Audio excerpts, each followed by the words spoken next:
பிரியமானவர்களே, உங்கள் அனைவருக்கும் என் அன்பார்ந்த வணக்கம்.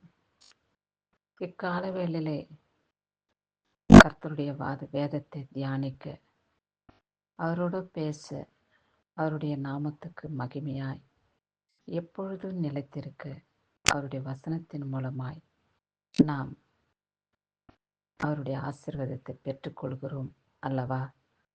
இயேசு கிறிஸ்துவின் மகிமுள்ள நாமத்தினாலே இம்மட்டுமாய் கர்த்தர் நம்மை சுகத்தோடும் பலத்தோடும் ஆரோக்கியத்தோடும் ஜீவனோடும் காத்து கொண்டு வந்தார்.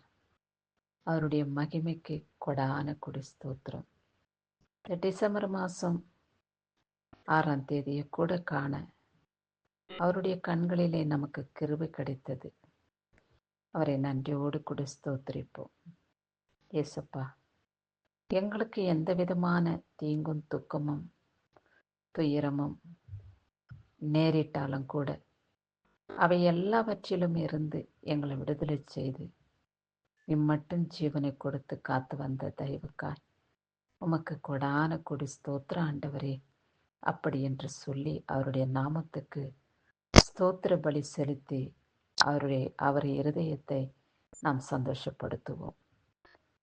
அவருடைய நாமம் மகிமைப்படும்படியாய் இந்த பூமியிலே சாட்சியாய் அவர் சன்னதி முண்டலே நிலைத்திருப்போம். கடந்த நாட்கள் முழுவதுமாய் கர்த்தர் நம்மை கண்ணின் மணி போல பாதுகாத்து கொண்டார்.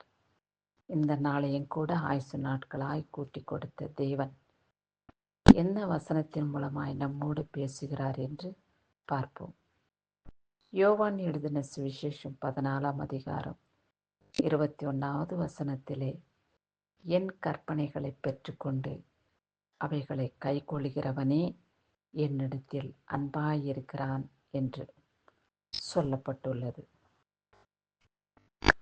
அவருடைய வார்த்தையின் பிரகாரம் நாம் நடக்கும் பொழுது, அவருடைய இருதயத்தின் சிந்தனைகள் பிரகாரம் நாம் பரிசுத்தமாய் வாழும்போது அவருடைய கற்பனைகளை நாம் கை கொண்டு வருகிறோம் என்று அர்த்தமாகும். அவருடைய கற்பனைகள் என்ன என்று நாம் பார்ப்போமானால், என்னையன்றி உனக்கு வேறு தேவர்கள் உண்டாயிருக்க வேண்டாம் என்று அவரையே நாம் தெய்வமாக கொண்டு வாழ அவர் நம்ம இடத்துல எதிர்பார்க்கிறார். நம்முடைய தாயும் தகப்பனையும் நாம் கனம் பண்ண வேண்டும். ஏழை எளியவர்களுக்கு உதவி செய்ய வேண்டும். தாய் தகப்பனை நேசிக்கக்கூடிய, அவர்களிடத்திலே அன்பு கூறக்கூடிய, அவருக்கு கவனித்து கொள்ளக்கூடிய பொறுப்பை ஒவ்வொரு பிள்ளைகளுக்கும் கர்த்தர் கொடுத்திருக்கிறார். சகோதரிகளை நேசிக்க வேண்டும் என்றும் அவர்களிடத்தில் நாம் பிரியமாய் இருக்க வேண்டும் என்றும் கற்பித்திருக்கிறார். உன்னிடத்தில் நீ அன்பு கூறுவது போல பிறனிடத்திலும் நீ அன்பு கூறுவாயாக என்பதே அவர் நம்மிடத்தில் எதிர்பார்க்கிறதான கற்பனையாக காணப்படும். நாம் பொய் சொல்லுகிறது கர்த்தர் விரும்புகிறதில்லை.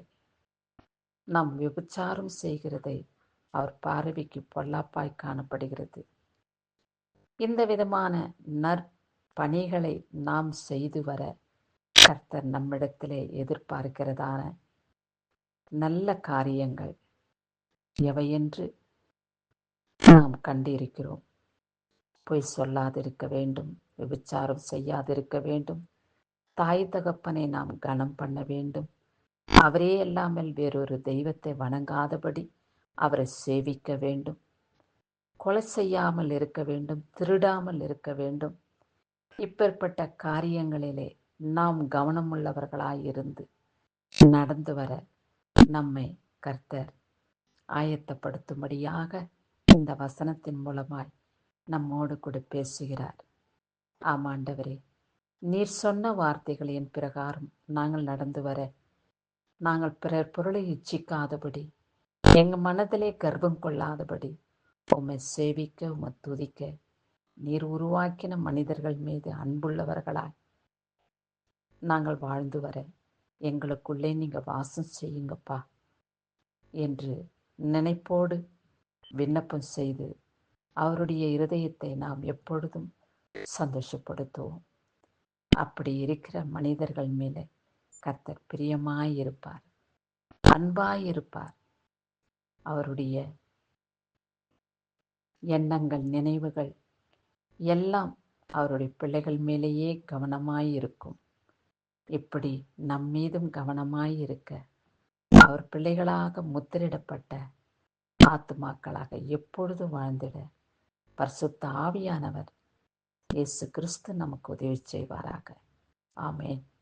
கிறிஸ்துவுக்கு சதா காலங்களிலும் மகிமை உண்டாகும்படியான ஒரு நற்கனிகளை தரக்கூடியவர்களாக நாம் ஜீவிப்போம். நம்மிடத்திலே நல்ல கனிகளை கர்த்தர் எதிர்பார்க்கிறார்.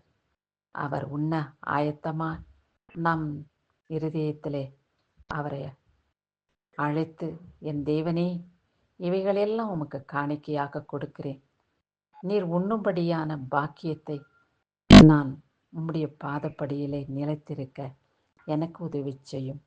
அதுக்கே அந்த காரியங்களே உமக்கு விருந்தாக காணப்படுகிறது தகப்பனே. அவைகளின்படி நான் வாழ நீர்தாமே எனக்கு உதவி செய்தருள வேண்டும் என்று இந்த பண்டிகை கிறிஸ்மஸ் நாட்களிலே ஏழை எளியவர்களுக்கு உதவி செய்து அவருடைய இருதயத்தை சந்தோஷப்படுத்துவோம். இயேசு நம் இருதயத்தில் பிறக்கட்டும். கிறிஸ்துவுக்கே மகிமை உண்டாகட்டும். ஆமென்.